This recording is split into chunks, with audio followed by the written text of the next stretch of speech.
On our way to Lake Minnewanka for our cruise this afternoon, May 26th. And this is a beautiful drive. We're still in the national park, Banff National Park. After the gondola this morning, we are now going on a cruise. This is all going to Lake Minnewanka. Camping, to Jack Lake Sadeside Campground. To Jack Lake, 1 kilometer. We'll go there after the cruise. Oh, okay, slow down. Oh, wow. Minnewanka, okay. Is that real? Yeah. No, they're not real. No, they just they put them there. That's No. for pictures only. No. Yeah, that's why everybody stopped there. Please. It's not real. It's real. Come on, Cam. All excited with the elk. That the sister one, she believes you. First time. I think they were waiting for tips. You're Take the disturbing picture. my land. Give me a carrot. This is Lake Minnewanka. Look at that. Beautiful. And we're going there.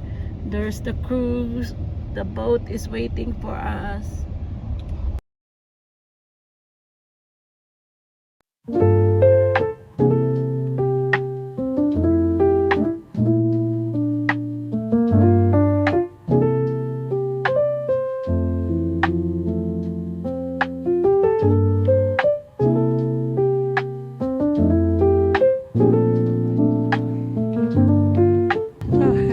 We're ready to board.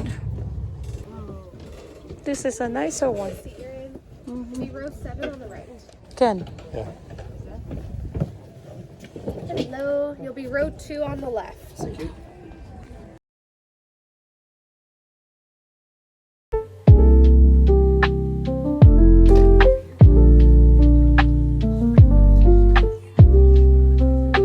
Ready to roll. We have 1 hour cruise. 1 hour, I think.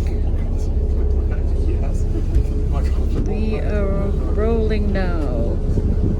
And here's our captain. Hello. Hello. Hi. How are you all doing today? Excellent. Good. That's good to hear. Despite the weather, we have high spirits. I love to hear it. Yes, so. We have some lovely weather coming in here, but this isn't a promise, but I bet you by the time we get back, it's going to stop raining. I have a pretty good chance I have a pretty good feeling that's what's going to happen. We can see all types of weather here in less than an hour, so it's pretty crazy, yeah. Anyways, welcome to Lake Minnewanka, everybody. We are so happy to have all of you aboard the Daughter of the Peaks 2. That's the name. I love the enthusiasm. That's the name of the vessel you're on today. My name is Jacob. I'm going to be your tour guide for the next hour or so as you cruise halfway down the lake and driving the Daughter of the Peaks 2 today. We are very lucky to have her. Ladies and gentlemen, boys and girls, please help me in introducing the very wonderful, talented, and ever so skilled Captain Vic. Let's hear it for Captain Vic. Yes, that's good. You want to keep her nice and happy. She's in charge not only of driving us, but also with our safety. So, with the safety in mind, I do have to go over a quick safety briefing, just so you all know what to do in the unlikely event of an emergency. So firstly, underneath your seats, there are life jackets. They look just like this. You don't need to take them. All right, with all that being said, once again, welcome everyone. You're all on the Classic Cruise. It's 1 hour long, so we should be back to the docks by about 5 o'clock. Does that work with everyone? Good. If it didn't, that's too bad. You're already on the boat. So how this is going to work is for the first half, the first 20 minutes, I'm going to be on the mic, sharing some stories, some fun facts, maybe answering any questions you might have. Then, once we reach our halfway point, time and weather dependent, we'll see if we can bring the boat to a stop and shut the engines off for about 5 to 8 minutes, allowing us to sit in the backcountry. Then, on the return home trip, the last 25 minutes, I don't talk nearly as much. That's more time for all of you really just to enjoy the views without me pestering you with my voice too much. So, this is an interpretive tour. What that means is, I only want to talk about what you folks want to learn about. So, if there are no questions, then I can start by giving you the dimensions of the lake. Did all of you know right now you're traveling not only on the longest not only the deepest, but the overall largest lake in all of Banff National Park. So if you're a bucket list person, you can check that off. Right now, we're about 22 kilometers long, or just over 13 miles long. We are 1 kilometer wide, or just over half a mile wide. Now, I also mentioned we are the deepest lake. Some people love to hear it, and some people do not. So if you don't want to hear how deep it is, just cover your ears. But back in the docking area where we left from, it's about 30 meters or 100 feet deep. Where we are cruising here right now is about 70 meters or 230 feet deep. But the deepest point of the lake, it's right near the end, 147 meters or 500 feet deep. Yes, this is an incredibly deep lake. Have any of you traveled through the city of Calgary by chance? Yes. Yeah, quite a few of you. Did you see the Calgary Tower when you were in Calgary? Yeah. Yeah, if you're gonna take the Calgary Tower, put it at the deepest point of our lake, it'll be completely submerged except for 1 meter of the antenna sticking out of the water. So it's a good sense of perspective on how deep this lake is for sure. Wow. So because this water is so That's deep, deep. it's also a really cold lake. I know it's a little bit rainy and cloudy, but did any of you touch the water if you're going on the boat here today? No brave souls? Yeah, no, that's okay. I don't blame you. Maybe if it's a little nicer when we get back to the docks, go onto the ramp, dip your hand in the water, and you'll agree with me when I say it is very cold. On average, it'll only get to be 2 to 4 degrees Celsius all year round. Or do I have any Americans on board? Okay, in Fahrenheit, really cold. About 37, 38 Fahrenheit or so, just above freezing. Not exactly a swimming lake, I'd say. That's actually why you won't see anybody out here at any time doing any types of water skiing or wakeboarding or anything like that, because Parks Canada got too tired of getting calls about hypothermia, so they just full on banned all types of water sports here at the lake. But if you're an avid angler and you consider fishing a sport, that is one of the sports that goes on around here a lot, and it's mainly because they're fishing for these guys, the lake trout. Now these guys, this one right here was a 35-pound lake trout caught back in 2013 by one of our very own fishing charters. But the biggest lake trout ever rumored to be caught here, 55 pounds. Yes, pretty sure that's bigger than some of our guests on board here today.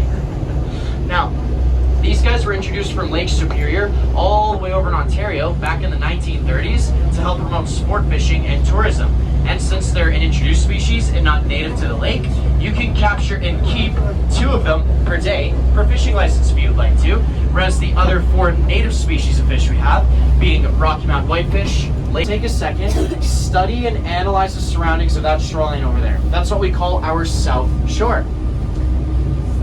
And then, once you've had a good enough look, direct your attention out the left-hand side of the boat and look at that shoreline over there. That was the south one. Does anyone want to guess what this one's called? North. Yes, smart group. All of these trees you see out the right-hand side of the boat, apart from a few outliers, are lodgepole pine trees. Now, look how many of them there are over there, right? And they grow really close together, maybe no further than this aisle within some areas. So because there's so many of them growing so close together, you may notice it looks really dark in there, right? Not a whole lot of sunlight can get through the trees to reach the forest floor.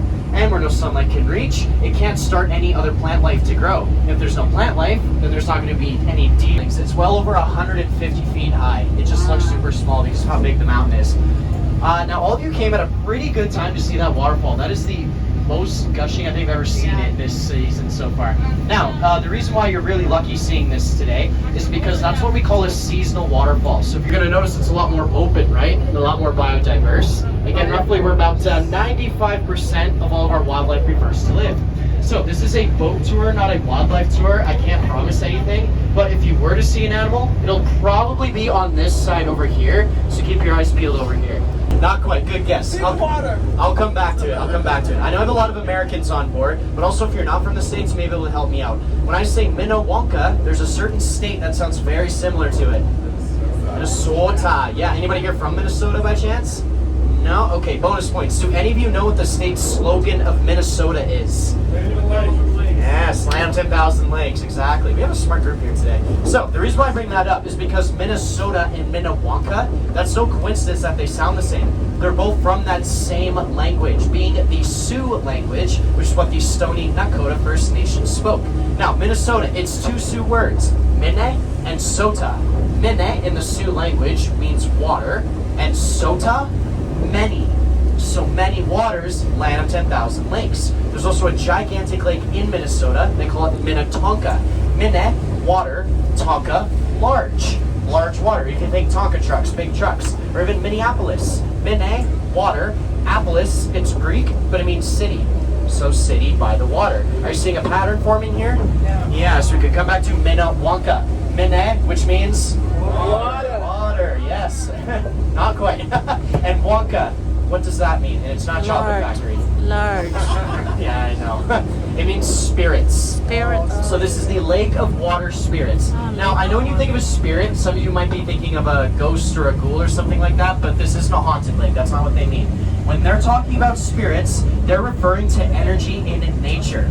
So what does that look like? That looks like water splashing onto the boat, wind blowing through the valley, the mountains around us. Even this big grouping of trees has an energy or a spirit to it. Actually, while we're talking about these trees, do any of you know what type of tree that is? With white bark and lime green looking leaves? It's not birch, though that is a good guess. There's a town in Colorado named after them. Aspen, yeah, exactly. So what we call the most common spirit they're referring to, however, is the wind and wave spirit. Because when I look outside, I don't know about you, but I do see some pretty spirited waters here today. Believe it or not, this is actually a very normal day for us here at the lake. But we can actually see waves that get upwards of 5 or even 6 feet high sometimes. Yeah, it's pretty insane. So the reason why this happens is because this valley, it is really unique in the way it's oriented within the Rockies. Most valleys in the Rockies run from the north out to the south, but we run from the west out to the east. So that means at the very end of the lake, it's where the Rocky Mountains end and just open right on up into the prairies. So what happens is the warm prairie winds get sucked through this valley, mixed with the cold mountain winds. When they mesh, they create storms like this that can create really big waves that we're seeing on this lake today. But you never need to worry about encountering like a 6-foot wave or something on a boat like this, because these are made to handle the ocean. We also have Captain Vic driving. She was also made to handle the ocean. But put yourself in the shoes of a stony Dakota person paddling along this lake right now in nothing but a little teeny wooden dugout canoe. Probably gonna ruin your day, right? Yeah, so that's why they call it Minnewanka, Lake of the Water Spirits.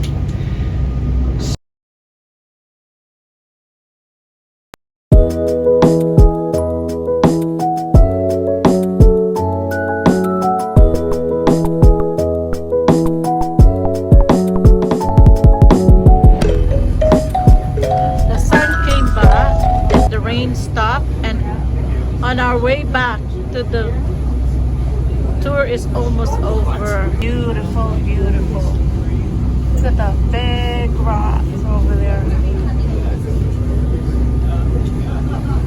Wow, so nice.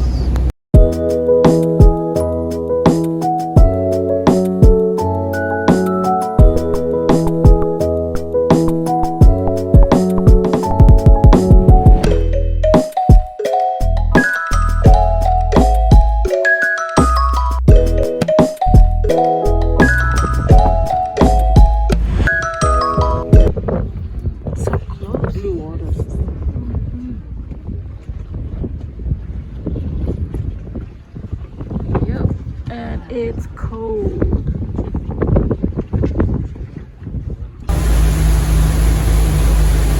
Going fast now.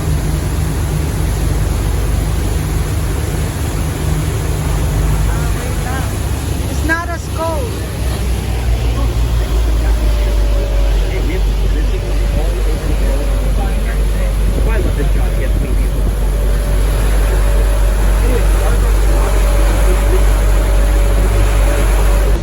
Lakeside resort village called Minnewanka Landing.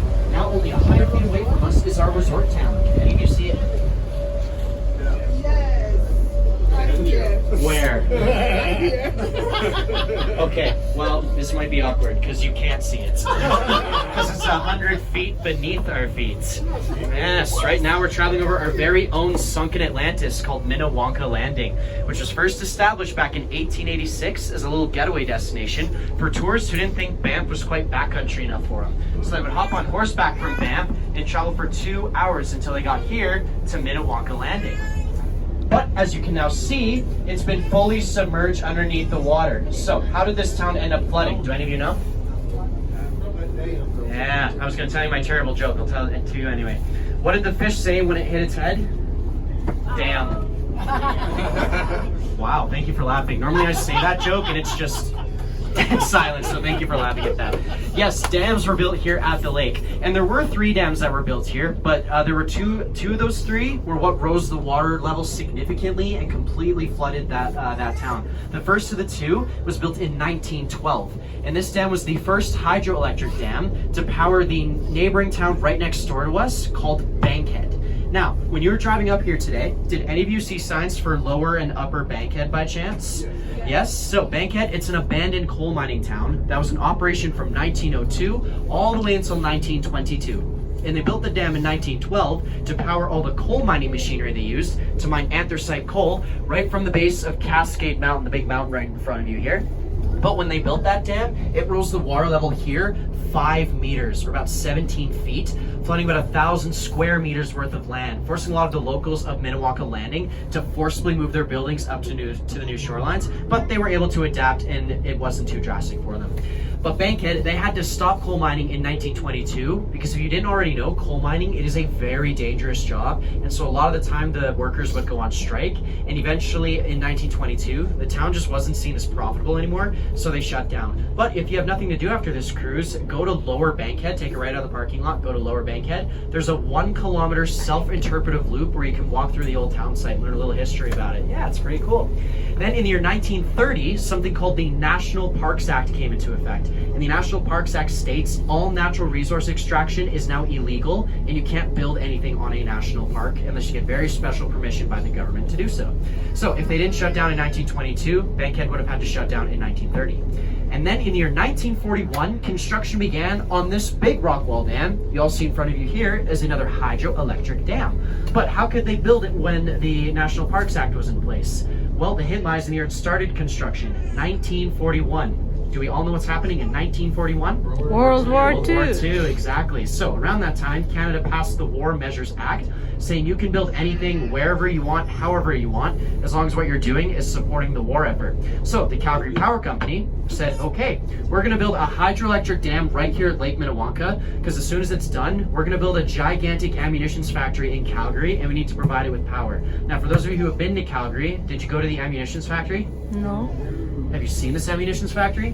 No. Okay, that's how I know you're honest, because it doesn't exist. And that's because this wasn't finished until 1946. So the war was already over, but we still utilized power generated from this dam to power parts of Banff, Canmore, and all the ski lifts during the winter seasons. So if any of you are staying in a hotel or in Banff or Canmore tonight, head on back, click on the light switch. You can think back to me and the great time you had on the cruise here today, but you can also remember you're getting power from this lake here. Pretty cool.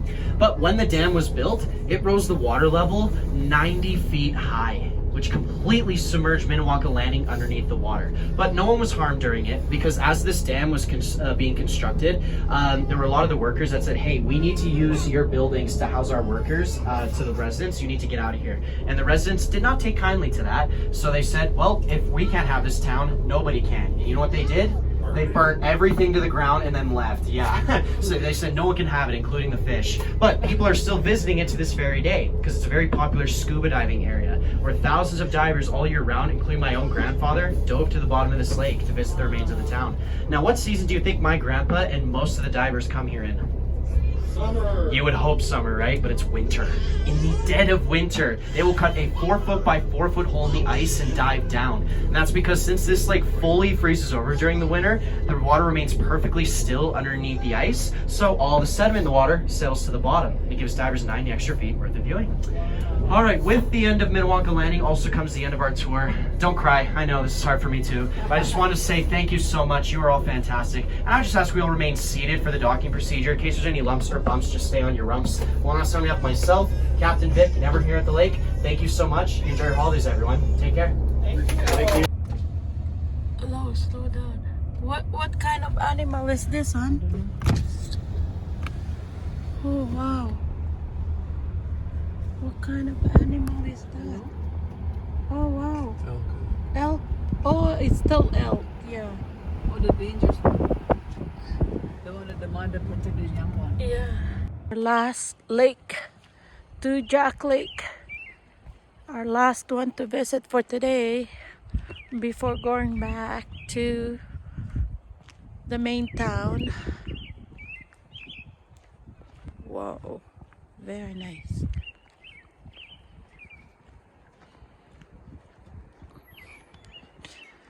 so many nice lakes.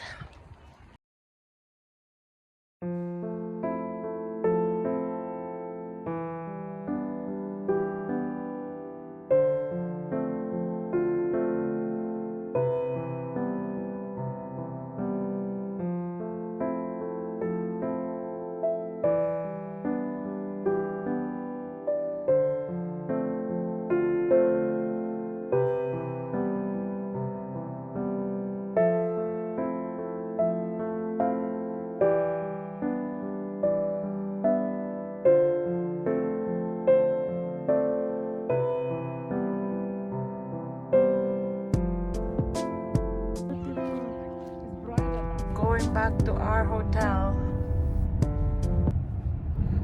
Wow, this is what you see. Oh, What is the quote that I heard again? Nature's suffering. Nature's life is our life, no? In the bathroom system. I forgot. That's so beautiful. Should take a picture when you see coats like that. Oh Sorry, I wow. shouldn't say that. Wow. Oh.